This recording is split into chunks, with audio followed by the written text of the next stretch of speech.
CJ, et aujourd'hui je vais vous parler de catch, et plus spécifiquement de la WWE. La WWE, ça désigne la World Wrestling Entertainment, et c'est la plus grande fédération de catch au monde. Elle est dirigée par Vincent Kennedy McMahon et ses deux enfants, donc Shane McMahon et Stephanie McMahon. Il y a deux shows principaux qui constituent le main roster, donc ce qu'on regarde. On a Monday Night Raw, qu'on abrège simplement en Raw, et qui est dirigé par Stephanie McMahon, et SmackDown Live, qu'on abrège par SD, et qui est dirigé par Shane McMahon. Du coup, Shane et Stephanie sont les commissioners, donc les big boss entre guillemets. Ils ont tous les deux un bras droit, qui s'appelle le General Manager, qui sont pour SmackDown Daniel Bryan et pour Raw Kurt Angle.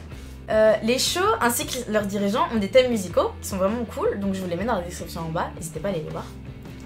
Avant, on avait une seule ligne directrice au niveau du scénario, c'est-à-dire que ce qui se passait à SD, on avait la suite à Raw et ainsi de suite.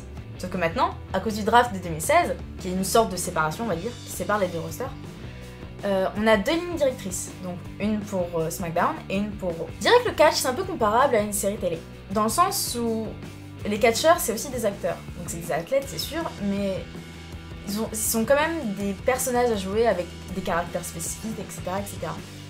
On suit leurs péripéties, on suit ce qui leur arrive, on suit leurs ambitions, leurs trahisons, et ouais, c'est un peu comme une série, un peu plus impressionnant peut-être.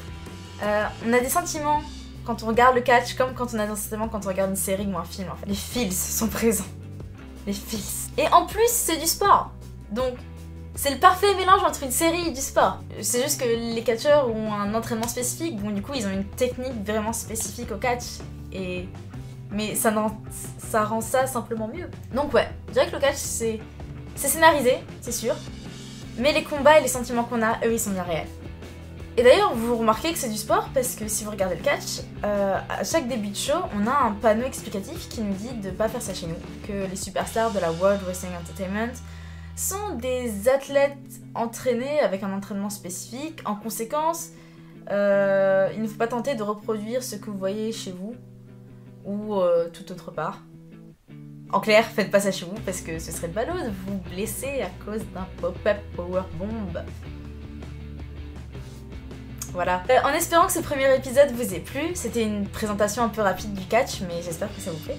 N'hésitez pas à aller voir dans la description, il y a des liens cool. Et vous pouvez liker, commenter, partager, vous abonner si ça vous a plu. Et moi je vous revois bientôt. Bye!